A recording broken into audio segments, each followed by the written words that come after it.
Hello guys, welcome back to my channel. So guys, आज मैं आपके लिए लेके आया इस ड्रामा के एपिसोड 29 के एक्सप्लेनेशन। अगर आपने इससे पहले के एपिसोड नहीं देखे तो आप उन्हें हमारे चैनल पर जाके देख सकते हो। साथ ही में मैं उन वीडियो के लिंक नीचे डिस्क्रिप्शन में भी दे दूंगा, तो आप उन्हें भी चेकआउट कर सकते हैं। और मैं आपको रैंडम सीन हटाकर मेन स्टोरी के हिसाब से एक्सप्लेन करूंगा। सो एपिसोड 29 के स्टार्टिंग में दिखाया जाता है यहाँ पे सॉन्ग तो वहाँ से चला गया था, बाद में यहाँ पे शुजिन भी घर के अंदर आ गई थी। और यहाँ पे सॉन्गयोंग की आंटी ने ना उसके लिए काफी सारा खाना भी बनाया था। यहाँ पे वो दोनों ना शुजिन से ना काफी ज्यादा अच्छे से बात कर रहे थे और काफी अच्छे से उसे खाना भी खिला देते। और यहाँ पे शुजिन भी ना काफी ज्यादा खुश लग रही थी। और वही दूसरी तरफ जब हमें यहाँ पे चैन को दिखाया जाता है, वो यहाँ पे ना येजी को मैसेज करके ना उसे असल में कॉन्सर्ट में चलने के लिए पूछ रहा था। तो जब यहाँ पे ये बाद में ना कॉन्सर्ट में आ जाते हैं, तो कॉन्सर्ट खत्म होने के बाद यहाँ पे फिर येजी उससे पूछ भी रही थी कि तुमने आज मुझे ऐसे कैसे अचानक से बुला लिया, वैसे तो तुम कभी मुझसे ठीक से बात भी नहीं करते। तो शायद ना वो यहाँ पे बहाने मारने लग जाता है, कह रहा था कि मेरे पास ना एक्स्ट्रा टिकट थी इसलिए मैंने तुम्हें बुला लिया। लेकिन तभी यहाँ पे ना इन दोनों की बातों के बीच में यहाँ पे येजी को ना अचानक से कॉल आ जाता है, यानी कि उसे ना अर्जेंटली अब कॉलेज जाना पड़ेगा किसी काम की वजह से। तो यहाँ पे जब वहां से जाने वाले थे तो यहाँ पे चैन ना उससे कह रहा था कि चलो मैं तुम्हें छोड़ देता हूँ। तो जब यहाँ पे ये दोनों ना कार से वापस जा रहे थे तो रास्ते में ना यहाँ पे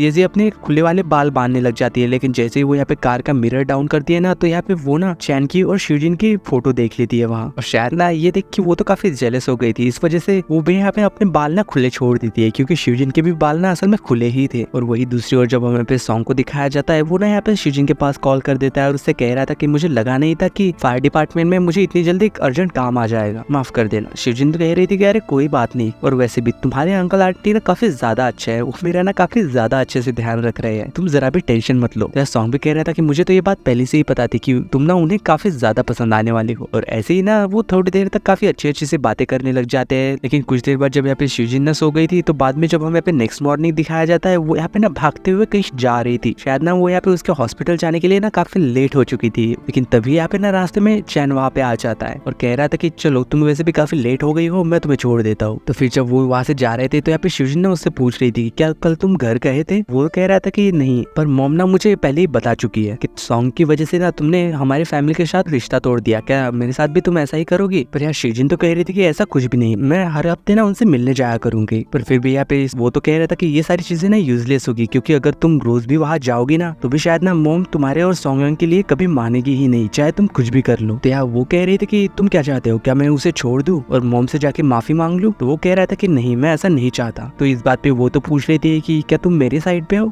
लेकिन वो तो कह रहा था कि नहीं, बिल्कुल भी नहीं। लेकिन क्या तुम हमारी फैमिली को छोड़ने के बाद खुश हो। पर वो इस बात का जवाब उसे ऐसे देती है कि मैं ना सॉन्ग की फैमिली के साथ काफी ज्यादा खुश हूँ। और साथ ही में उससे कह रही थी कि तुम ना प्लीज मॉम से बात करके देखो ना, मेरे लिए प्लीज उसे मनाने की कोशिश करो ना। वो तो कह रहा था कि यहाँ पे तुम तो जानती हो पहले से ही मॉम का नेचर कैसा है, वो मेरे मनाने से भी नहीं मानने वाली। तो शायद ना वो यहाँ पे गुस्सा हो जाती है और वो ना यहाँ पे गाड़ी रोक के कार से बाहर उतर जाती है और उससे कह रही थी कि तुम्हें तो मेरी ऐसी हालत देख के काफी ज्यादा मजा आ रहा होगा ना। तो वो तो कह रहा था कि तुम्हें तो खुश होना चाहिए कि तुम्हें ना तुम्हारे पसंद का लड़का मिल गया और तुम अब फाइनली फ्री हो। और साथ ही में ना वो यहाँ पे उसे कार डोर बंद करने के लिए कह के ना वहां से जाने लगता है। तो यहाँ पे शुजिन ना फिर बाद में उसे फिर से मैसेज करके कह रही थी कि हाँ, मैं बहुत ज्यादा खुश हूँ सॉन्ग के साथ, और साथ ही में मैं ये भी चाहती हूँ कि तुम भी ना खुश रहो। फिर वही जब नेक्स्ट सीन में दिखाया जाता है, वो ना यहाँ पे उसके ऑफिस में आके वापस से काम करने लग गया था। लेकिन तभी ना ये उसे मैसेज करती है और उससे कह रही थी कि तुमने मुझे अपने साथ उस दिन कॉन्सर्ट में लेके गए थे ना, तो मैं भी ना तुम्हें एक ट्रीट देना चाहती हूँ, मैं भी ना तुम्हारे अपने साथ एक लाइव कॉन्सर्ट में लेके जाना चाहती हूँ, क्या तुम आना चाहोगे। तो वो भी शायद ना यहाँ पे फिर मान गया था। तो जब हमें यहाँ पे बाद में दिखाया जाता है, ये तो यहाँ पे ना उसे एक बार में लेके आई थी, जहाँ की वो तो ना असल में कुछ लोगों की लाइव सिंगिंग परफॉर्मेंस देख रहे थे। यहाँ पे ये तो काफी खुश लग रही थी, लेकिन शायद यहाँ पे चैन ना उतना ज्यादा खुश नहीं था। और ऐसे ही करते हुए ना साथ ही में वो यहाँ पे काफी सारे बातें भी करते हैं। फिर वही नेक्स्ट सीन में जब हमें यहाँ पे सॉन्ग को दिखाया जाता है अपने फायर डिपार्टमेंट में, वो यहाँ पे ना बाकी लोगों को ट्रेन कर रहा था। और साथ ही में हमें ये भी पता चलता है कि इन लोगों की टीम ने ना असल में एक अवार्ड भी जीता है। तो ये वाली ट्रॉफी ना असल में वो यहाँ पे सो को कॉल करके आ रहा था, क्योंकि ये दोनों को ही सपना था। और ये दोनों ही ना ऐसे ही करते हुए काफी ज्यादा खुश हो रहे थे और काफी सारी बातें भी करते हैं एक दूसरे से। फिर ऐसे ही करते हुए कुछ दिन ऐसे ही बीतते जाते हैं। यहाँ पे सॉन्ग और शुजिन ये दोनों ही ना अपने अपने काम में काफी ज्यादा बिजी हो चुके थे, और साथ में इन दोनों का मिलना जुलना भी काफी कम हो चुका था। इस वजह से वो यहाँ पे ना मैसेज और कॉल पे ही अब ज्यादातर बातें किया करते थे। फिर वही जब कुछ दिनों बाद दिखाया जाता है, यहाँ पे चैन ना असल में येजी को एक डिनर पे लेके आया था, शायद उसे ट्रीट देना चाहता था। वो तो कह रही थी कि अरे तुम्हें ट्रीट देने की कोई जरूरत नहीं थी, मैंने तुम्हें वो लाइव परफॉर्मेंस के लिए इसलिए लेके गई थी क्योंकि तुम पहले मुझे लेके गए थे कॉन्सर्ट के लिए। तो ऐसे ही ना वो यहाँ पे काफी सारी बातें करते हैं। और यहाँ पे येन ने जो असल में डिशेस ऑर्डर की हुई थी ना, वो भी यहाँ पे आ चुकी थी। लेकिन तभी यहाँ पे ना उस रेस्टोरेंट का बॉस वहाँ पे आ जाता है, क्योंकि शायद ना वो यहाँ पे चैन से ना किसी बिजनेस डील के बारे में बात करना चाहता था। पर यार चैन ना इस बारे में ये से पूछने लग जाता बताए उसका ओपिनियन क्या है, पर वो तो कह रहे थे कि शायद ना ये बिजनेस डील सही नहीं है। तो इस वजह से यहाँ पे चैन ना तुरंत ही उसकी ऑफर को ना मना कर देता है। तो इस वजह से शायद वो रेस्टोरेंट का बॉस तो काफी ज्यादा गुस्सा हो गया था बेचारा, और वो ना चुपचाप से वहां से चला गया था। तो फिर ना बाद में यहाँ पे ये ना उसकी काफी तारीफ करते हुए कह रही थी कि तुम ना काफी अच्छे बिजनेसमैन हो, तुम बाकियों की तरह नहीं हो जो कि सिर्फ पैसों के बारे में सोचते हैं और लोगों के बारे में बिल्कुल भी नहीं सोचते। लेकिन तभी यहाँ पे इन दोनों की बातों के दौरान ना उसे यहाँ पे यानी कि चैन को शिवजिन का मैसेज आ जाता है। वो उसे बता रही थी कि हॉस्पिटल आके ना मॉम डैड की मेडिसिन लेते हुए जाना, जब भी तुम फ्री हो जाओ याद से आ जाना। पर जैसे ही वो यहाँ पे ये मैसेज देखता है ना, वो तो यहाँ पे येजी से कह देता है कि मुझे ना अर्जेंट कोई काम आ गया इसलिए मुझे जाना होगा। यहाँ येजी तो उससे कह रहे थे कि अरे कम से कम खाना तो खा के जाओ, पर वो तो यहाँ पे उसे मना कर देता है और वो ना यहाँ पे जल्दी से वहां से चला गया था। और बेचारी यहाँ पे येजी तो अकेले ही वहां रह गई थी और काफी अपसेट भी हो चुकी थी। तो वो ना यहाँ पे सीधे ही शिवजिन के पास हॉस्पिटल चला गया था। वो यहाँ पे बाहर रह के वेट कर रहा था। अब फिर बाद में ना यहाँ पे शिवजिन बाहर आके उसे ना यहाँ पे मेडिसिन दे देती है। यहाँ पे वो साथ में उससे ये भी पूछ रहा था कि क्या तुम्हारे पास कार नहीं है, तुम इतनी दूर हॉस्पिटल कैसे आती हो अगर तुम्हारे पास गाड़ी नहीं है तो। पर यार वो तो कह रही थी कि तुम टेंशन मत लो, मैं ना ट्रेन से आ जाती हूँ, मेट्रो से। वो काफी ज्यादा जल्दी पहुंच जाती है यहाँ पे। तो ये सुन के यहाँ पे चैन तो फिर उसे शायद बातें सुनाने लग गया था और कह रहा था कि देखो उसकी वजह से ना तुम्हारी लाइफ कितनी ज्यादा डिफिकल्ट हो चुकी है, तुम पहले तो ऐसी नहीं थी। पर यार शिवजिन तो कह रही थी कि अरे कोई बात नहीं, मुझे ना इस लाइफ से कोई भी प्रॉब्लम नहीं है, मैं काफी ज्यादा खुश हूँ, ये तुम्हें समझना होगा। पर फिर भी वो तो यहाँ पे कह रहा था कि देखो अगर तुम्हारी लाइफ में ना कोई भी प्रॉब्लम हो या कोई भी डिफिकल्टीज आए तो तुम ना मुझे बता सकती हो, मैं मॉम डैड को ना इस बारे में सच में नहीं बताऊंगा। तो यहाँ पे वो भी कहती है कि अरे अच्छा ठीक है, तुम मेरी फिक्र मत करो और खुद के और मॉम डैड का ध्यान रखना। ये सब कह के ना वो जल्दी से अंदर चली जाती है क्योंकि शायद ना उसे किसी पेशेंट को चेक करना था। और यहाँ पे चैन तो बस उसे जाता हुआ देखता रह जाता है। और इसी सीन के साथ इस ड्रामा के एपिसोड 29 की एंडिंग होती है।